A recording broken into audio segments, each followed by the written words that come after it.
10 రోజుల్లో IPL start కాబోతుంది. First మ్యాచ్లో ఆర్సీబీతో ఎస్ఆర్హెచ్ తలపడబోతుంది. కానీ ఈ మ్యాచ్ జరగడం దేవుడెరుగు. అసలు సన్ రైజర్స్ హైదరాబాద్ ఐపీఎల్లో ఉంటుందా లేదా బ్యాన్ అవుతుందా అనే డౌట్ ఇప్పుడు మొదలైంది. సోషల్ మీడియాలో ఓపెన్ చేస్తే చాలు సన్ రైజర్స్ బ్యాన్ చేయాలని లక్షల మంది పోస్టులు పెడుతున్నారు. కోట్ల మంది సన్ రైజర్స్కి వ్యతిరేకంగా పోస్టులు పెడుతున్నారు. ఇదే టైంలో సన్ రైజర్స్ నుంచి వచ్చిన రిప్లై నిప్పుల్లో పెట్రోల్ పోసినట్టు మంటలు రేపుతుంది. అలాగే బీసీసీఐ చేసిన కామెంట్స్ కూడా ఇప్పుడు జనాల్లోకి ఇంకా కోపాన్ని పెంచుతున్నాయి. అయితే బీసీసీఐ చేసిన కామెంట్స్ ఏంటో, సన్ రైజర్స్ ఇచ్చిన రిప్లై ఏంటో, ఇప్పుడు జనాలు అవుట్ రేట్ తగ్గాలంటే కావ్య ఏం చేయాలి అండ్ అన్నిటికంటే ఇంపార్టెంట్, ఒకవేళ సడన్గా అబ్రార్ని రిలీజ్ చేయాలని కావ్య డిసైడ్ అయితే ఎలాంటి ప్రాబ్లమ్స్ ఫేస్ చేయాల్సి వస్తుంది. పదండి ఈ వీడియోలో అన్ని క్వశ్చన్స్కి ఆన్సర్ తెలుసుకుందాం. పాకిస్తాన్ ప్లేయర్ కొన్నాం, అయితే ఏంటి, మా టీంలో అబ్రార్ ఆడుతాడు, ఇప్పుడేం చేస్తారు, పాకిస్తాన్ ప్లేయర్ని ఎందుకు కొన్నారు అనే ప్రశ్నకి దాదాపు ఇదే లెవెల్లో సన్ రైజర్స్ నుంచి సమాధానం వచ్చింది.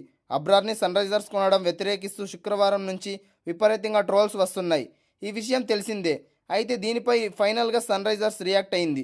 యూకేలో జరుగుతున్న 100 టోర్నమెంట్లో సన్ రైజర్స్ ఫ్రాంచైజీకి సన్ రైజర్స్ లీడ్స్ అనే పేరుతో ఓ టీం ఉంది.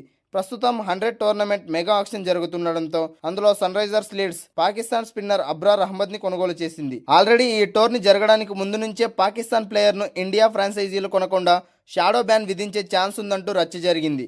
కానీ దాన్ని చాలామంది అప్పట్లో వ్యతిరేకించారు కూడా. అయితే ఆక్షన్ మొదలవ్వగానే Sunrisers owner Kavya Maran Pakistan spinner Abrar అహ్మద్ని కొనుగోలు చేసింది. ఏకంగా 1,90,000 పౌండ్లు, అంటే మన కరెన్సీలో దాదాపు 2.34 కోట్ల రూపాయలు ఇవ్వబోతుంది. అందులోనూ ఆక్షన్లో కావ్య మారన్ స్వయంగా అబ్రార్ని కొనడం ఇంకా హైలైట్గా అయింది. ఇక అబ్రార్ని కావ్య కొన్న విషయం తెలిసిన వెంటనే ఇండియాలో విపరీతంగా వ్యతిరేకత మొదలైంది. రక్తం మరిగిపోయింది, సోషల్ మీడియా రగిలిపోయింది. ఒక్కసారిగా కావ్యాన్ని ట్రోలింగ్ చేయడం స్టార్ట్ చేశారు.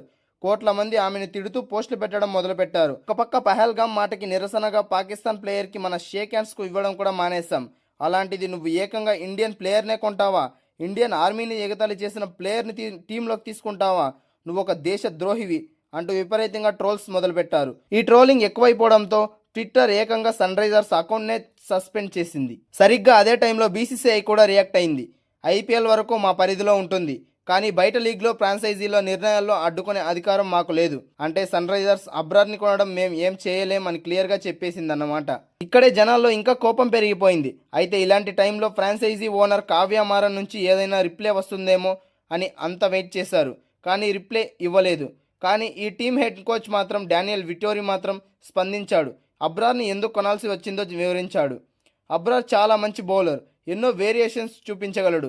ముఖ్యంగా ఇంగ్లీష్ డొమెస్టిక్ ప్లేయర్స్ అబ్రార్ని బౌలింగ్ ఆడడం చాలా కష్టంగా ఉంటుంది. అందుకే మేము టీం ప్రయోజనాల కోసం అతన్ని కొనుగోలు చేస్తాం. సో ఇప్పుడు మీరేమంటారు చెప్పండి, ఎస్ఆర్హెచ్ మ్యాచ్లను అడ్డుకోవాలంటారా లేదంటే మ్యాచ్లు జరగనివ్వాలంటారా? అంతకంటే ముఖ్యంగా అసలు కావ్య మారన్ అబ్రార్ని కొనడంలో తప్పు ఉందంటారా లేదంటే తప్పు లేదంటారా?